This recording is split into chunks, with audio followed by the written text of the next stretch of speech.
Welcome to It's All Your Fault on True Story FM, the one and only podcast dedicated to helping you identify and deal with the most challenging human interactions, those that involve someone who may have a high conflict personality.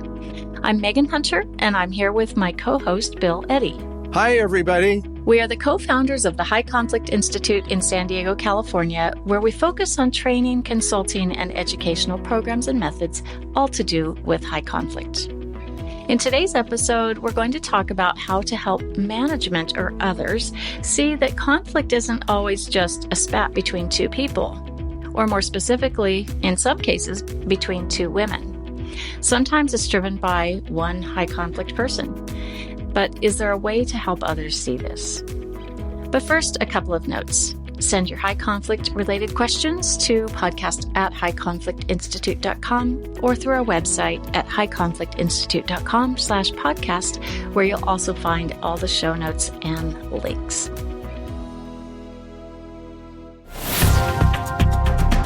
All right, Bill. So we have another question that's coming from a listener that seems to be pretty important because we do hear about this quite a lot. So they say, we love the show. Thank you. It has helped me a lot to navigate the situation I've been in for the last few years. I was a manager of the facility I work for, but around 8 months ago, I stepped down from management due to a high conflict person. This person was coming between me and my staff, and then between me and my manager when I tried to curb the behavior.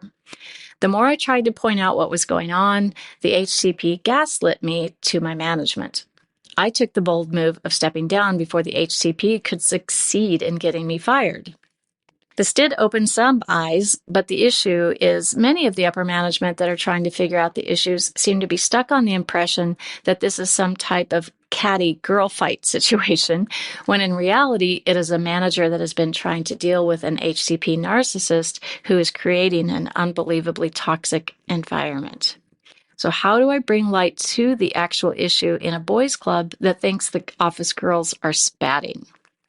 So, Bill, interestingly, this has come up several times in my trainings in the past few months where people are asking, is it two high conflict people? Is it one high conflict person that's driving the conflict? A lot of people saying they've been in situations where people say, look, it's just, it's two people in conflict, particularly women. That's a couple of girls just fighting. They're just being catty. Unfortunately, that means the real issue is being completely missed. And so that means it's going to be handled inappropriately. So we're going to talk about all of that, but I thought it might be best at first to define gaslighting for those who might not know what that is. Gaslighting is a term that's getting used more and more to describe when one person basically tries to say, here's what reality is, that's not accurate and conflicts with what the other person's experiencing. And the best way to explain it is talk about where it came from. It came from a movie called Gaslight, came from a play that was about someone who was a serial killer in old England in the 1800s. And this guy's wife, he was trying to drive her crazy, and so she wouldn't have any complaints about him. She could never serve as evidence against him. They were in an apartment, and the gas lights were the lights in the room. It was made out of gas. So we go behind the next room or the next office or room, whatever it was, and he'd turn the gas lights up and down. And the woman would go be scared because there was a serial killer that was out and about, and everyone knew it, and they were scared who it is. Well, it was her husband, but he was trying to scare her by fiddling with the gaslight. So the main theme is gaslighting is when you tell someone to deny their own experience and tell them what they should be seeing as their experience. It's like they say, you yelled at me. No, I didn't yell at you. You're crazy. And it makes a person feel like they're crazy. So that's the basics of gaslighting. it seems that gaslighting is fairly frequent in high conflict situations, and I call it crazy making. You start to think you're crazy. Start to think that you don't know your own mind, or that you're flawed, really flawed in some way, or you're misinterpreting and misreading things. And I think that is the red flag you need to pay attention to if you start doubting yourself. And as you know, we've had a lot of people come to our seminars over and over, year after year, and it's the same material. And we say, why are you coming back? We'd love that you're coming back. But their response is often that the last year has been crazy making with all of the high conflict situations and, maybe clients they've been dealing with. And they just need to kind of remind themselves that what the reality is. So lots of gaslighting going on and crazy making. So how do we get someone in management, or maybe in HR, or, whatever setting it's in, someone in leadership, to see the reality that one high conflict person is driving the conflict? First, as a fundamental principle that we want to communicate to organizations and the world, actually, is when someone makes an allegation of high conflict behavior, it has to trigger three theories of what's going on. One is that maybe that accusation is accurate. The second is it's not at all accurate and the person making the accusation is acting badly. And the third possibility is both people are acting badly. Now, the way to communicate about that is through specifics, is to be able to say, there's these specific things going on, and you need to understand it's not a mutual situation. And this is what I teach people in court cases, is you need to explain to the decision maker, a judge usually, is that this is a situation where you have to look at, is person A acting badly, person B, or both? And in this case, it's person B. And so here are the facts of why that is. So you have to alert them to the idea that this is not a case of two people fighting. This is a case of one person acting badly and the other person trying to cope and set limits. So you need to give the details of what's happening and the ways that you're working hard to not contribute to the conflict, so that they can see, oh, okay, this is different from that. You have to attack the fundamental belief they have that it's two people fighting, and then explain why it isn't. So I know there's cases of two people fighting. This is not that case. I'm doing all of these good things, and the other person's doing these bad things. That's the thing, but you have to have specifics. So many high conflict cases you can argue about in theory, oh, it's men versus women, or it's age, older versus younger, or whatever. No, I want to know what the facts of the case are, what the behaviors are that are creating trouble, and then it starts coming into focus. Yeah, and I think we get into a position where we're defending ourselves in these situations so much instead of focusing on producing some evidence. Yeah. When you're defensive, you also communicate to other people that maybe you're doing something wrong. So one of the things I always suggest is try to muster as much confidence as you can and as much calmness as you can and communicate, this is actually what's going on. I can understand it might look on the surface like this, and other situations are like that, but this is not that case. This is not an equal case. I like to give the example of a manager who had two employees both complaining about each other. One said, hey, Joe's acting badly, and Joe says, no, Bob's acting badly. And the manager was like, I don't want to deal with this, and fired both of them. And I think I heard about it because I think it was appealed, that it became a court case, that managers shouldn't do that. They have to bother to find out what's really going on. Otherwise, you teach your team that they can be victimized, and you don't want that. So find out what's happening. Doesn't mean you have to fire people. You may need to get them coaching. You might give both people coaching, even if one's the primary perpetrator of the problem. But we can no longer just pass it off. And I think you're right that often women, especially by male managers, get treated as, oh, it's just a girl fight and, you'll work it out. In today's world, we're not willing to have that kind of sexist thinking. We really have to treat people respectfully and look at them as experiencing problems. And there's a problem that's going to bite you later on if you don't deal with it now. Mm. Yes. Now, in this reader or listener's situation, they said that by taking the bold move of stepping down before the HCP could succeed in getting them fired, it opened some eyes of maybe some coworkers or others in the organization. And I find this happens quite a lot. And I've seen it, where people come later and, have private conversations like, hey, I really do support you. I know what's going on here. And that's great. You have to avoid letting that become its own, war of us. I've got my team against this HCP and their team and instead of a team against the problem. But do you find that a lot that some people do catch on eventually? And if they do, is there anything that they should do about it? You're talking about other employees below that manager? Yeah. Yeah, I think a lot of time employees get it. The problem is that upper management doesn't get it because they're getting snowed by the high conflict person saying how wonderful they are and how awful the other manager might be. So, yeah, I think employees saying, hey, I get it, I support you, I see what's going on, that can be really helpful. Sadly, a lot of good people just quit these situations.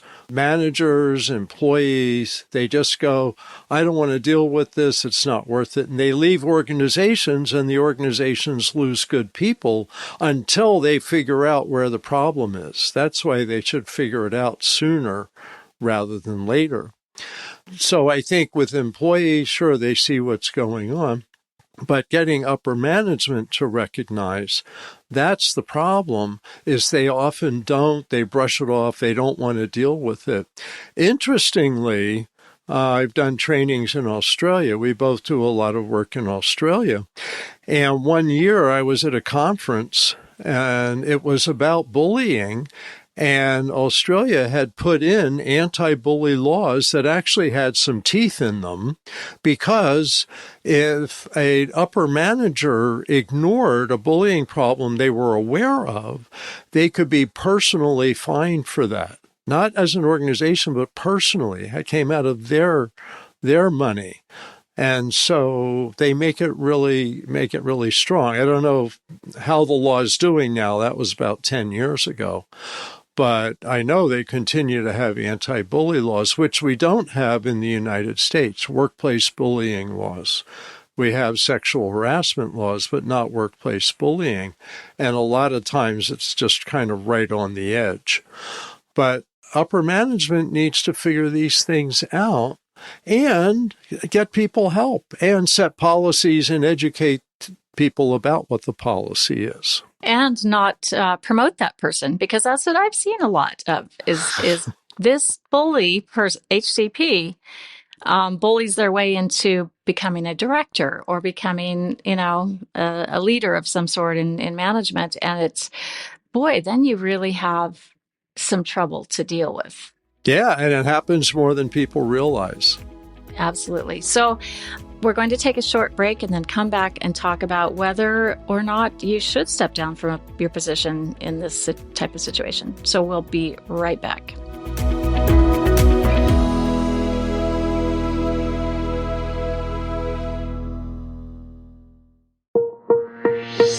If you're going to mediation soon or you have clients who are, consider pre-mediation coaching with us at High Conflict Institute. This is a brand new service we're providing, and here's why. Most people are unsure what will happen in mediation and how to prepare for it, especially in a high conflict mediation. Studies show that regardless of the skill level of your mediator, learning a few key conflict resolution skills can increase your success of settling your matter out of court. Our pre-mediation coach will work with you in a 90-minute one-on-one session by Zoom or phone to help you learn to stay calm, to make reasonable proposals, and make decisions that can last. A small investment with significant positive outcomes. Schedule your pre-mediation coaching session on our website at the link below in the show notes, or call us at 619-800-2070. If you're a lawyer, mediator, or other professional and want more info, just ask us at highconflictinstitute.com on our contact page, or feel free to provide the coaching link directly to your clients today. Let's talk about the fairness or unfairness of, in this situation, the person had to step down or just made the decision to step down from their position in order to avoid being fired. Are there other options that this person could have considered? Well, first of all, let me talk about unfairness. Unfairness happens all the time around high conflict people. The thing is, what's your strategy? So if you're just saying it's unfair and thinking it's unfair, you do that with your friends. Complain to your friends and get support from your friends about value judgments like that it's unfair. The reality is it's often very unfair what happens. But you want to think strategically at work about what should I do. One of the things we always suggest is making a list and looking at all your options. Another would be speaking with a coach or a counselor or a friend or someone to look at what are my options here? Are there things I can do to stay put without having to step down? And there may be. Should I try to get out of this department, out of this division? Is this the time for a big change? So first of all, look at your options. You always have choices. And I think that people lose track of that in high conflict situations. They feel like, I don't have any choices here. Sometimes people choose to stay because they've gotten enough support and encouragement that they feel I can weather this storm. And so they go ahead and stay. I think stepping down but staying within the organization is one of the choices to look at the reality of that. To me, the ideal is for people higher up to learn about what's happening and to take action, such as having a training. Have a training for the whole team in conflict resolution. And in the process, high conflict people, we've seen two things happen. One is high conflict people get quiet and they stop being as disruptive because they figure out, oh, I'm doing those all or nothing things and those unmanaged emotions. The other is that they leave. They go, okay, I can see this isn't going to last. This isn't going to work for me, or I don't want to be here anymore. I've seen many situations like that where a high conflict person leaves after a training in conflict resolution because they're not willing to adopt those skills, and yet they know that they stand out because they don't use those skills. So there are a lot of options. I think that's quite a strategy, Bill. Just hold a conflict training, Yep. in particular, maybe a high conflict training, and then adapt your management strategy from those. And that high conflict person may just disappear, go away because they just don't want to fit in with that anymore. Now, let's get to this issue of the boys' club and office girls spatting. This, we probably don't want to even acknowledge that this is reality, but it can be sometimes. So the question from the listener is, should the issue of the boys' club and that these are just office girls spatting, should this be addressed? And how should it be addressed if it should? The things I suggested is to point out this isn't just two women having a spat.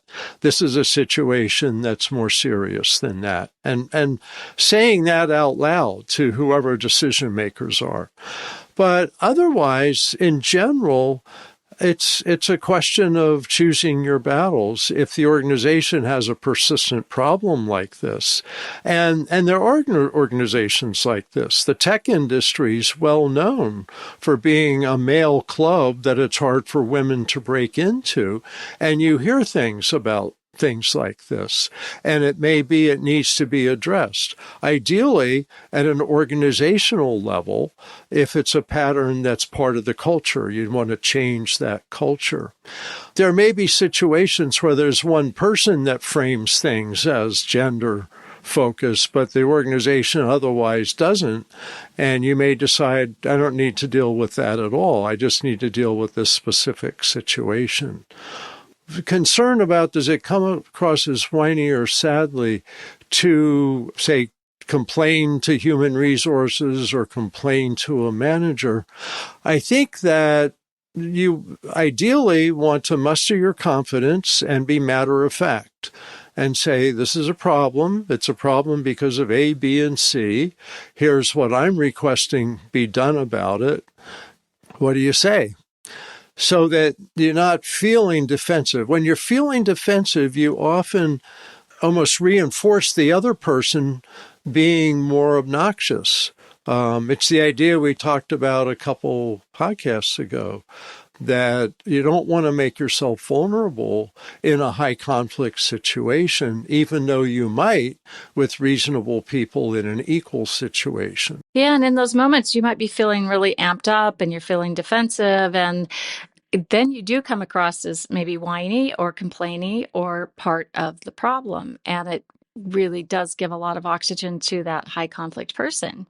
You have to be strategic and smart in those moments, so you don't look like you're a part of the problem, that you're a part of the solution.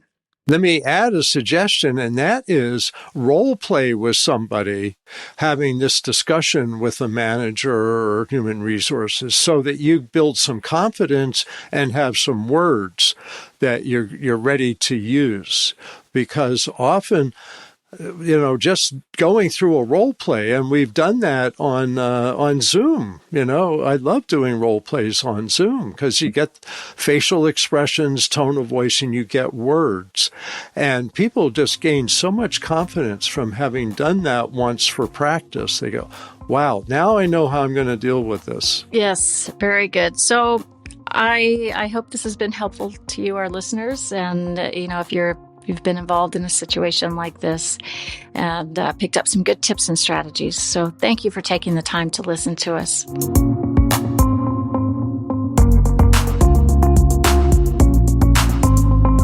Next week, we're going to talk about a topic that I know you, Bill, really enjoy talking about, and that's high conflict contagion. And I think it kind of follows very nicely on the conversation we've had today. So in the meantime, send your questions to podcast@highconflictinstitute.com or submit them to highconflictinstitute.com/podcast. And please tell all your friends about us and colleagues too. We'd be grateful if you give us a 5-star review so we can keep growing and helping more people around the world. Until then, keep learning and practicing so you can be confident in your human interactions in high conflict situations. As you do, your life will become more peaceful. It's All Your Fault is a production of True Story FM. Engineering by Andy Nelson. Music by Wolf Samuels, John Coggins, and Ziv Moran. Find the show notes, and transcripts at truestory.fm or highconflictinstitute.com/podcast. If your podcast app allows ratings and reviews, please consider doing that for our show.